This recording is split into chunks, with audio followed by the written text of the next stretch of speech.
I never thought a simple date could change my entire life. One moment, I was sipping wine with the most beautiful girl I had ever met, and the next, I was being thrown to the cold, hard floor by 3 armed men. My hands were forced behind my back, cuffs tightening around my wrists as I struggled to understand what was happening. How did I get here? Let me take you back to the morning it all started. The day started like any other, but there was an extra spark in the air. Today, I was finally going to meet Precious. We'd been talking for 3 months, and every conversation made me fall deeper. Her voice, her laugh, the way she always seemed to say the right things at the right time, it felt like fate. I can't wait to finally see you, Michael, Precious had said the night before. I feel like we've known each other forever. Same here, I had replied. Just imagining you smiling at me in person makes my heart race. Oh, she had giggled. I hope I don't disappoint, she said. You could never, I replied. My heart was light. I'd never felt this way before, not just attraction, but connection. She wasn't like other girls. She understood me, listened to me. She wasn't just beautiful. She was different. I had spent extra time picking out my outfit. Something simple but fresh. A fitted black tee, dark jeans, and my cleanest sneakers. I even sprayed a little extra perfume just in case. We planned to meet at a restaurant in the heart of town. A cozy, classy spot called Z's. It wasn't too expensive, but it was perfect for a first date. As I locked my door and stepped outside, I had no idea my life was about to take a turn I'd never recover from. I got to Z's early, too early. My palms were sweaty, my heart drumming with excitement and nerves. I walked in, sat down, and waited for her. Then she walked in. Precious was breathtaking. Long, wavy black hair cascaded down her shoulders. Her dress, simple yet elegant, hugged her in all the right places.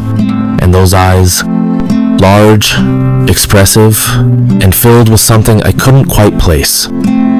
She smiled when she saw me, and for a moment, the world stopped. Michael, she said, her voice like honey. I stood up, swallowing my nervousness. Precious. Wow, you're even more beautiful in person. She blushed, tucking a strand of hair behind her ear. You're not so bad yourself. We sat down, and immediately, the conversation flowed effortlessly. She laughed at my jokes, leaned in when I spoke, touched my hand lightly every now and then. I was falling fast. But then, something strange happened. Halfway through our meal, she glanced behind me, her smile faltering for a split second. Her fingers gripped her fork tighter. Is everything okay? I asked. She nodded quickly. Yeah, just thought I saw someone I know. I didn't think much of it, but if I had turned around at that moment, I might have seen the beginning of my nightmare. The moment passed quickly, but something about it unsettled me. Precious forced a smile, but her fingers still gripped the fork a little too tightly. Do you want to go somewhere else? I asked, trying to ease whatever tension had suddenly crept in. She shook her head, her smile returned brighter this time. No, I'm fine. I thought I saw someone I used to know. It's nothing. I nodded, deciding to let it go. After all, we were having a great time. The candlelight flickered softly between us, the faint jazz music in the background setting a perfect mood. I still can't believe we're finally meeting, she said, resting her chin on her palm. You're even more charming in person. My chest swelled a little. Well, I do my best. She giggled, shaking her head. You're so full of yourself. We talked about everything, our childhoods, dreams, the weirdest things we'd ever eaten. She told me about how she wanted to travel the world, how she loved the ocean but was terrified of deep water. I told her about my love for music, my childhood obsession with comic books. It felt real, natural. Then, her phone vibrated on the table. She glanced at it quickly, then turned it face down. I noticed the way her jaw tensed slightly. Bad news? I asked. she shook her head too quickly. Number just my cousin checking up on me. Something about the way she avoided eye contact made my stomach tighten, but I ignored it. Maybe I was overthinking things. She reached for my hand across the table, her fingers warm and soft. Let's not talk about anything stressful. Tonight is about us.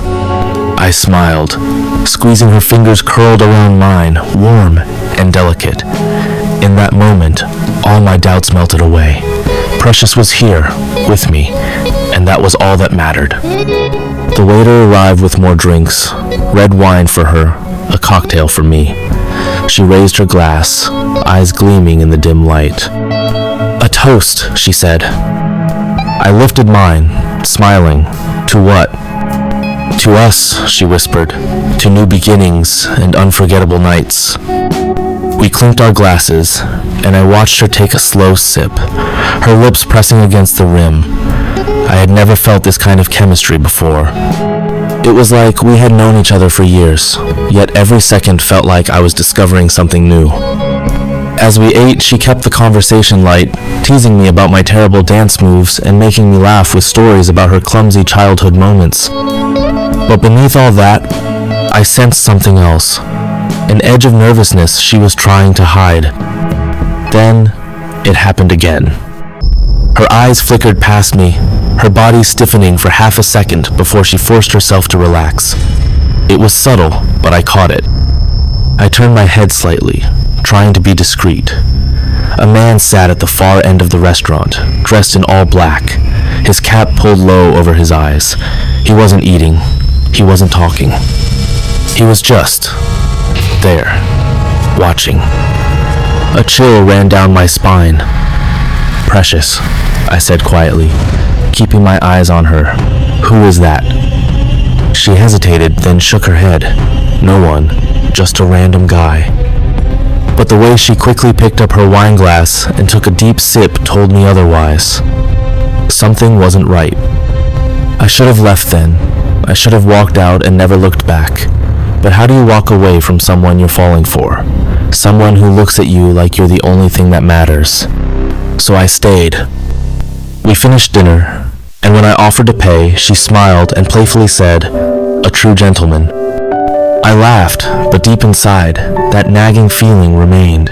As we walked out of Z's, the night air was cool, crisp. The street was quiet, the only sound the occasional honk from passing cars. "Do you want to go somewhere else?" I asked. "Maybe take a walk by the park?" She hesitated. "I would love that, but I need to go home soon. My cousin is expecting me." I nodded. "No problem. I'll call you a ride." Before I could reach for my phone, she grabbed my wrist. "No, I already ordered one." Her voice wavered slightly. I searched her eyes, but she looked away too quickly. The uneasiness in my chest grew. The car arrived, a sleek black sedan. She hugged me tightly, pressing her face into my neck. "I had an amazing time, Michael," she murmured. "Me too," I whispered back. "I'll call you later?" She pulled away and nodded with a soft smile, but there was something behind it, something that almost looked like sadness. I watched as she got into the car. The driver, a man in dark sunglasses, barely glanced at me before speeding off. As I turned to leave, I caught sight of the man from the restaurant. He was standing across the street, phone in hand, eyes locked on me. And that was when I knew this wasn't over. This was just the beginning of my nightmare.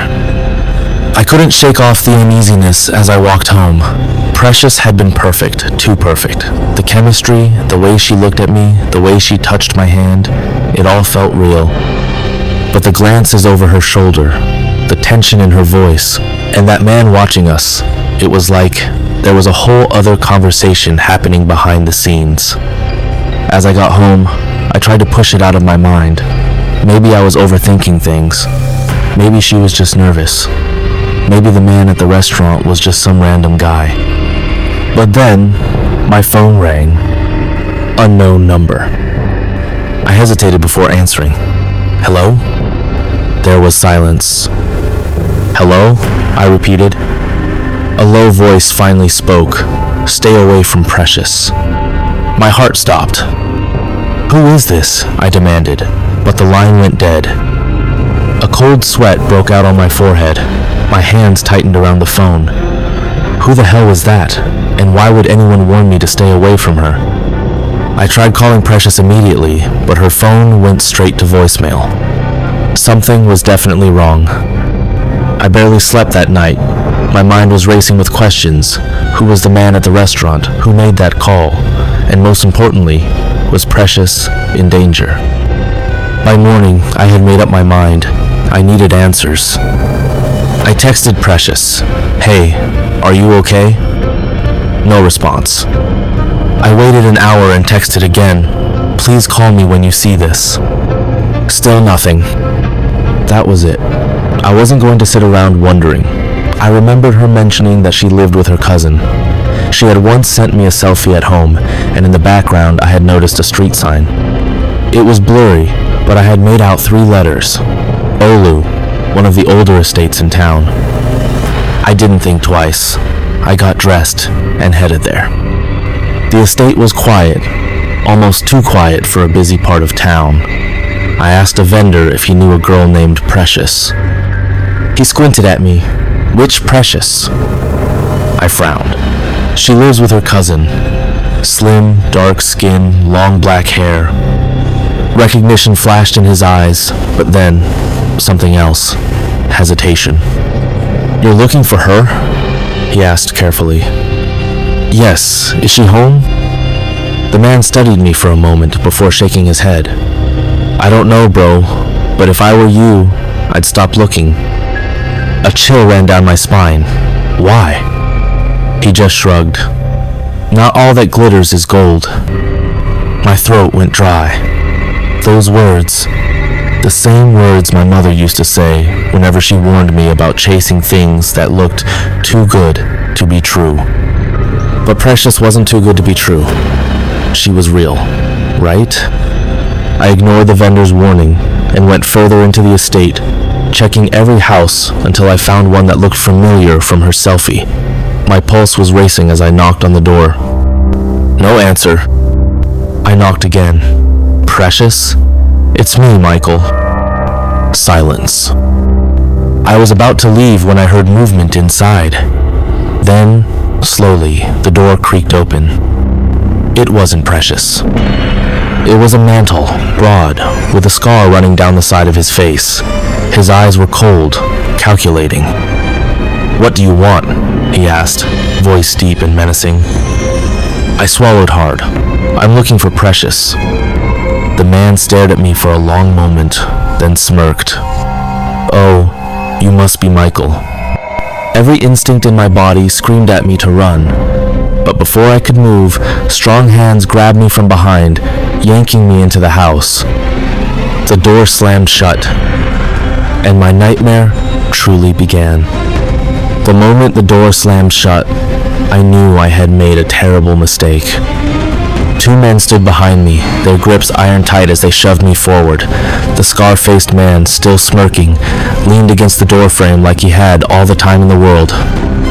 "You shouldn't have come here, Michael," he said, his voice dripping with amusement. My heart pounded against my ribs. "Where's Precious?" I demanded, struggling against the hands holding me. The man chuckled, shaking his head. "You city boys never learn. You really thought you found love, didn't you?"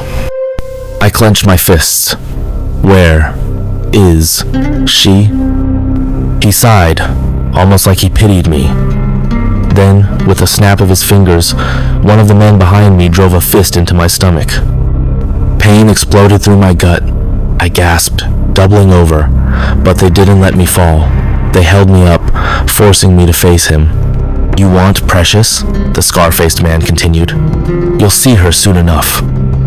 My vision blurred from the pain, but I forced myself to stay conscious. "Who are you?" I wheezed. "What do you want from me?" He leaned in close, his breath hot against my face. "Oh, Michael, it's not about what we want from you. It's about what Precious wanted." My blood ran cold. Before I could process what he meant, my world went dark. Someone had knocked me out. I woke up to the sound of dripping water. My head throbbed, and my hands were tied behind my back. The air was damp, musty, and the dim light from a single bulb flickered above me. I was in a basement. I struggled against the ropes, but they were too tight. My heart pounded as panic set in. How the hell did I end up here? Then, footsteps. The door creaked open, and in walked the last person I expected. Precious. My breath caught in my throat. She was different. Gone was the sweet, nervous girl I had shared a candle-lit dinner with. Now she stood tall, confident, cold. She wore a fitted black dress, her hair pulled back into a sleek ponytail. "Michael," she said softly, almost like she was greeting an old friend. I stared at her, my mind unable to process what I was seeing. "Precious, what is this?"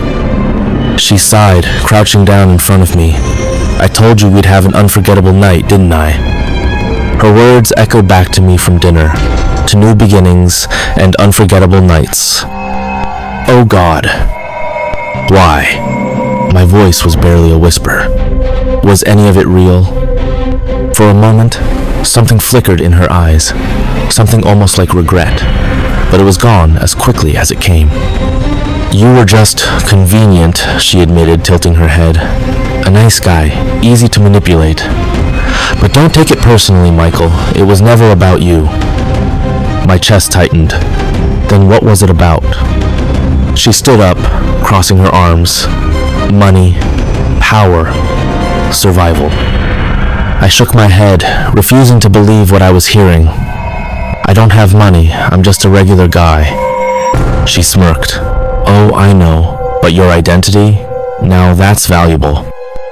A chill ran down my nerves. "My identity?" I echoed, my voice barely above a whisper. Precious gave me a knowing smile. "You work at a bank, right?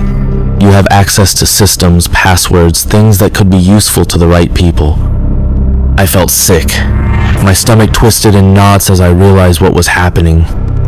This was a setup from the start, I muttered, more to myself than to her. "You never cared about me."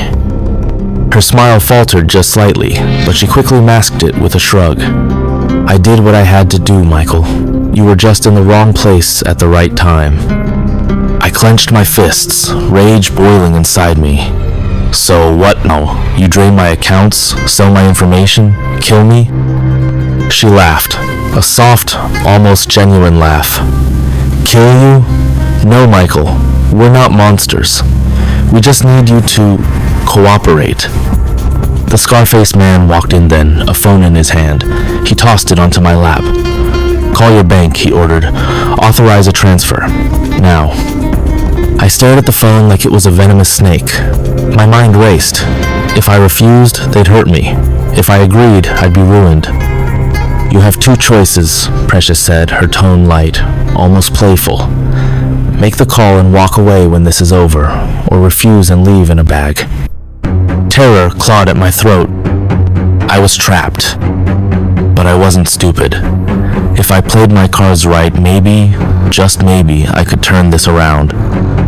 I picked up the phone, my fingers trembling. "All right," I said. "I'll do it." As the call connected, my mind worked furiously. I couldn't just give them what they wanted. I had to stall, to send a signal to someone, any that I was in trouble. "Welcome to First Trust Bank," a robotic voice greeted. "Please enter your customer ID." My heart pounded. Then, an idea hit me. I pressed the wrong digits, deliberately. "Invalid ID," the system said. Precious frowned. "Try again." I faked a shaky breath, pretending to be too nervous to type correctly. "Sorry," I stammered. I pressed another wrong sequence. "Invalid ID." Scarface stepped forward, cracking his knuckles. "We don't have time for this." My heart slammed against my ribs. I was running out of time. One last chance. I took a deep breath and entered an emergency security code, one that flagged suspicious activity to the fraud department. Processing request, the automated voice said. For security reasons, please hold while we verify your identity. A pause. Then, the sweetest sound I'd ever heard. A fraud specialist will assist you shortly. My bank had been alerted. But Precious wasn't stupid. Her eyes narrowed. What did you do? Scarface shouted. Tell us right now. I forced a terrified expression, playing dumb. Nothing, I swear. But it was too late. Outside, sirens wailed. Police.